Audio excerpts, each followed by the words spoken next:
జగన్ ప్రభుత్వం గురించి కానీ లేకపోతే జగన్ ముఖ్యమంత్రిగా ఉన్న సమయంలో కానీ ఎలా ఉందనుకుంటున్నారు మీరు?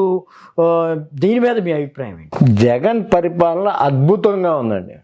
దాంట్లో అసలు ఏ మాత్రం మీకు ఆశ్చర్యపడవలసలేదు. అసలు ఇంత చిన్న కుర్రాడు ఇంత అద్భుతమైన పరిపాలన అందిస్తాడని ఎవరు ఊహించి ఉండరు. ముఖ్యంగా రాజకీయ నాయకుడికి కానీ రాజకీయ పార్టీకి కావాల్సింది తను చెప్పిన వాగ్దానాలను అమలు చేసేదే, చిత్తశుద్ధితో అమలు చేసేవాడే నాయకుడు. అవును, అది జగన్లో ఉంది. నవరత్నాలు అమలు చేయటం కానీ ఇంకోటి కానీ కొత్త ఆలోచనలతో పరిపాలన చేస్తున్నారు. జగన్ కాదు, ముందు వాళ్ళ తండ్రి గారు వేసిన పునాది ఇది. ఎందుకంటే ఈ చంద్రబాబు నాయుడు గారికి వీళ్ళకి ఇటువంటి ఆలోచనలు రాలా. ఏది ప్రజలకు ఏది కావాలంటే అది. ప్రజలకు ముఖ్యంగా కావాల్సింది వైద్యం, విద్య. ఈ రెండు ఉంటే ప్రజలకు ఏం చేయవసరంలా. అది రాజశేఖర రెడ్డి గారు అంతటా బిగిన్ చేశాడు. ఆరోగ్యశ్రీ అని, ఫీజు రియంబర్స్మెంట్ అని. ఓకే, దాన్ని జగన్ గారు కొనసాగిస్తా బ్రహ్మాండంగా దాన్ని అసలు వాళ్ళ నాడు నేడని పాఠశాలల్లో బ్రహ్మాండంగా తయారు చేశారు. పాఠశాలలు తయారు చేయడం కాకుండా చదువు కూడా హై స్టాండర్డ్స్లో, హై స్టాండర్డ్ చదువు బైజూస్ అని ఇంకోటని బ్రహ్మాండంగా చేస్తున్నారు. టోఫెల్ కూడా ఇక్కడే అమలు చేస్తున్నారు. టోఫెల్ చదువుకోవడానికి కూడా ఇక్కడి నుంచే ట్రైనింగ్. అదే నైపుణ్య శిక్షణ కూడా వేరే ఒకే క్లాస్లో అదొక సబ్జెక్ట్ పెట్టేశారు, నైపుణ్యం అనేది. అంత గొప్పగా చేసే వాళ్ళు ఎవరు లేరండి అసలు ఈ భారతదేశంలోనే ఎవరు లేరు. ఓకే, అన్నిటికైనా విప్లవాత్మకమైనది ఇంకొకటి భారతదేశంలో ఎవరో చేయింది, జగన్మోహన్ రెడ్డి గారు సచివాలయ వ్యవస్థను ప్రవేశపెట్టారు. ఓకే, అంటే అధికార వికేంద్రీకరణలో అదొక భాగం. అదేంటంటే మనం ప్రజల సౌకర్యార్థం, ఇంకా వాళ్ళ క్యాపిటల్కి అవసరం ఏం అవసరం లేదు, రాజధానిలో అవసరం ఏం అవసరం. మన రాజధాని మన వార్డులోనే ఉంటుంది, లేకపోతే మన గ్రామంలోనే మన రాజధాని సెక్రటేరియట్ ఉంటుంది. అక్కడ అన్ని పనులు జరుగుతున్నాయి. ఇవాళ ఎంత హ్యాపీగా ఉన్నారంటే ప్రజలు. ఇప్పుడు ఇదివరకు మేము ఇక్కడి నుంచి మున్సిపల్ ఆఫీస్కి వెళ్ళాలంటే ఎండలో వానలో పడి ఎక్కడో పడి ఆ రోజుల్లో రిక్షాలు ఎక్కి లేకపోతే సైకిళ్ళు దొక్కుంటా వెళ్ళి మున్సిపల్ ఆఫీస్కు, ఎంఆర్ఓ ఆఫీస్కు, అంటే తహసీల్దార్ ఆఫీస్కి, గాంధీనగర్లో తహసీల్దార్ ఆఫీసు, ఇది అక్కడెక్కడ వన్ టౌన్లో మున్సిపల్ ఆఫీసు, ఇంకో చాటికి ఇంకో సబ్ కలెక్టర్ ఆఫీస్కి, కలెక్టర్ క్యాంప్ కార్యాలయానికి ఇట్లా తిరగాల్సి వచ్చేది. ఓకే, ఇప్పుడు ఏముందండి, మీకు ఏది కావాలన్నా మీ వార్డుకి దాటి వెళ్ళవలసిన, పొలిమేర దాటి వెళ్ళవసరంలా. అన్నీ అక్కడ దాంట్లోనే అన్ని డిపార్ట్మెంట్లు ఉంటాయి. అది చాలా గొప్ప విషయం. అవును, చాలా భారతదేశంలో ఎవరు పెట్టలేదు, చాలా రాష్ట్రాలు వచ్చి చూసుకుని స్టడీ చేస్తున్నారు. భారతదేశంలో ఎవరో అట్లా చేసింది ఎవరు లేరు. అవును, నిజంగా మీకు పని చేశాను, నీకు జనరంజకమైన పాలన అందిస్తేనే, నేను నిజంగా చేశానంటేనే నాకు ఓటేయండి అని చెప్పి దమ్ముండ మొనగాడు ఏకైక నాయకుడు జగన్మోహన్ రెడ్డి. ప్రస్తుతం రాజకీయాలు కులమయమయ్యాయి. కులాల వారీగా విడిపోయారు. కులాలే ప్రాతిపదికగా సాగుతున్నాయి రాజకీయాలను కూడా ఒక ఆరోపణలు అయితే ఉన్నాయి ప్రస్తుతం. ఎలా ఉందంటారు, మీరు ఎలా చూస్తారు వీటిని?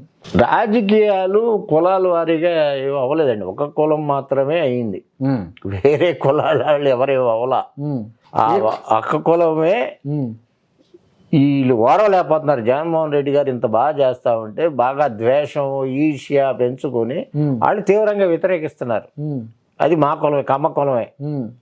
దీంట్లో మనం వేరే చెప్పుకోవసరం లేదు. అదే మిగతా కులాలలో అందరూ బ్రహ్మాండంగా ప్రేమిస్తున్నారు, ఇది చేస్తున్నారు, అంత బాగా ఉంది. ఇప్పుడు సమాజంలో అన్ని కులాల వాళ్ళు ఒకటయ్యారు, వీళ్ళు వెలివేయబడ్డారు, వెలివేయబడతారు కూడా ఇంకా భవిష్యత్తులో.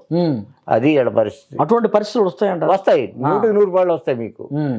జగన్మోహన్ రెడ్డి ఒక మాట అయితే అన్నాడు, కులం చూడడం, మతం చూడడం, ప్రాంతం చూడడం, అర్హత ఉంటే ప్రతి ఒక్కరికి ఇస్తానని చెప్పిన పరిస్థితుల్లో ఈవెన్ ఈ రోజున అంటే మీరు అన్నట్లు కమ్మ కులానికి, కమ్మవారికి కూడా చాలా పథకాలు వచ్చాయి. ఈబీసీ నేస్తం అంటూ పెద్ద ఎత్తున చాలామంది లబ్ధి పొందారని కూడా వినిపిస్తున్న పరిస్థితుల్లో అంటే ఎలా చూస్తారు ఆ సామాజిక వర్గానికి సంబంధించి కానీ అటువంటి దీన్ని కానీ?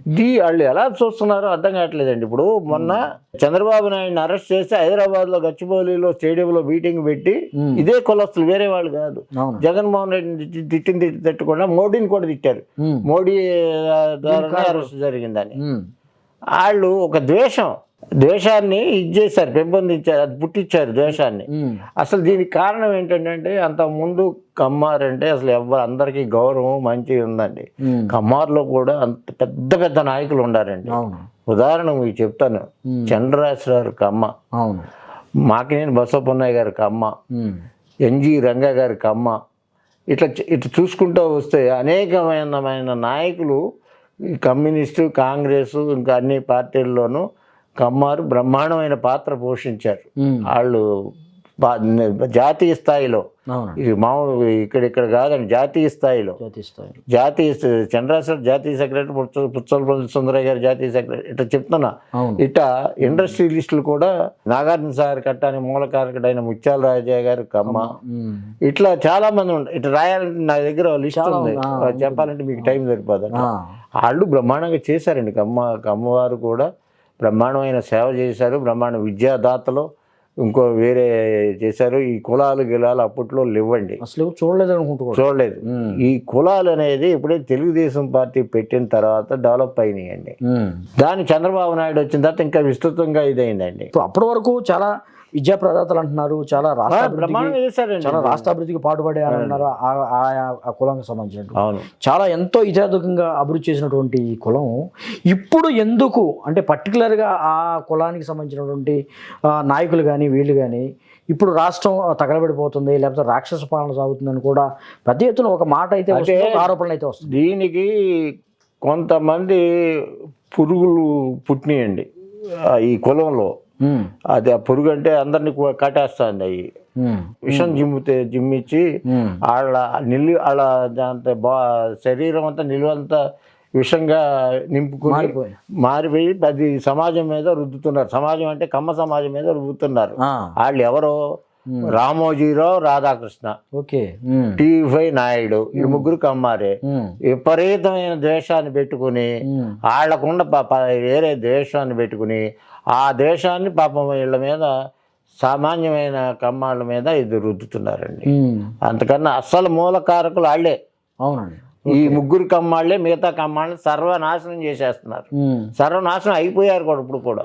ఇప్పుడు జగన్మోహన్ రెడ్డి ప్రభుత్వంలో మామూలుగా చూసుకుంటే అంటే కమ్మవారికి వ్యతిరేక పార్టీ లేకపోతే కమ్మవారికి ఎగనెస్ట్గా జగన్మోహన్ రెడ్డి చేస్తున్నారని కూడా కొన్ని ఆరోపణలు అయితే ఉన్న నేపథ్యంలో ఆయనకు సంబంధించినటువంటి అంటే ఆప్తులు కానీ, కొడాల నాని కానీ, లేకపోతే వల్లభనేని వంశీ కానీ, ఇక మరి తలసల రఘురామ్ గౌడ ఈయన ప్రోగ్రామ్స్ కూడా మొత్తం చూస్తూ ఉంటారని కూడా చెప్తుంటారు. అంటే దగ్గరగా ఉన్న కమ్మవారి సమాజ వర్గం మొత్తం ఆయనకి దగ్గరగానే ఉందనుకోవచ్చు, కానీ ఆరోపణలు అయితే డిఫరెంట్గా ఉన్నాయి. ఆరోపణలు డిఫరెంట్గా ఉండి ఇక్కడ మీకు సపోజ్ మీరు చెప్తున్నా మీ దానికి ఈ నాయకులు మీరు చెప్పింది ఇందాక చెప్పిన పేర్లు కొడాల నాని, వల్లభనేని వంశీ, ఎవరో తలసల రఘురామ్, వీళ్ళు అసలు గ్రామాల్లో 2 వర్గాలు ఉంటాయి. కమ్మారులోనే వర్గాలు ఉంటాయి. ఒక వర్గం ఎప్పుడు వైసీపీయే, కాంగ్రెస్ లేకపోతే గెలవదు పార్టీ. మీరు నందిగామ, జగ్గపేట, తిరువూరు, మైలవరం, నాకు తెలిసిన ఏరియాల్లో పెనవలూరు ఒక వర్గం వైసీపీ కమ్మాస్. దాంట్లో ఎక్కడా లేదు, మీకు తేడా లేదు. మెజారిటీ అటు ఉంటారు అంతే. కానీ వర్గం మాత్రం ఉంటుందా? ఖచ్చితంగా. అంటే అప్పుడు నాటి కాంగ్రెస్ ఇప్పుడు వైసీపీ అవుతుందని అయింది అనుకుంటున్నారు కదా, ఖచ్చితంగా ఒక వర్గం అయితే కమ్మవారిలో ఉంటుందా? 100% ఉంటుందండి. ప్రతి ఊళ్ళో ఉంది వైసీపీకి. కానీ ప్రచారం మాత్రం కమ్మవారంతా టీడీపీలోనే ఉన్నారు. అది వీళ్ళు చేసే దుష్ప్రచారం అండి.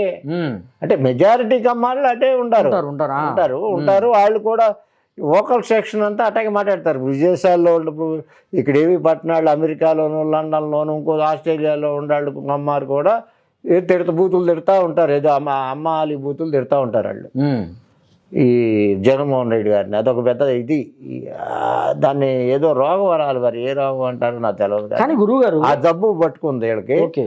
ఆ జబ్బుతో వీళ్ళు కుసించిపోతారు తర్వాత. అది అంతేగాని కమ్మారు మొత్తం ఎగైనెస్ట్ ఏం కాదు. సామాన్యుడు మామూలుగా గ్రామాల్లో ఉండేవాళ్ళు, మీరు చెప్పినట్టు ఇందాక పథకాలు అందుకునేవాళ్ళు, వీళ్ళందరూ 100% జగన్మోహన్ రెడ్డికే ఓటేస్తారు. మీకు దాంట్లో ఎటువంటి అనుమానం లేదు. ఏంటి అసలు 2024 తర్వాత ఏ పార్టీ గెలుస్తుంది, ఏ పార్టీ మరి మనుగడ సాగటం కష్టంగా ఉంటుంది అనుకుంటున్నారు మీరు? దాంట్లో డౌట్ ఏమి లేదు, సందేహం మాత్రం ఏం పడాల్సిన పని లేదు. సందేహం లేదు. 100కి 100 రూపాయలు మళ్ళీ జగన్మోహన్ రెడ్డి గారు ముఖ్యమంత్రి కాబోతున్నాడు.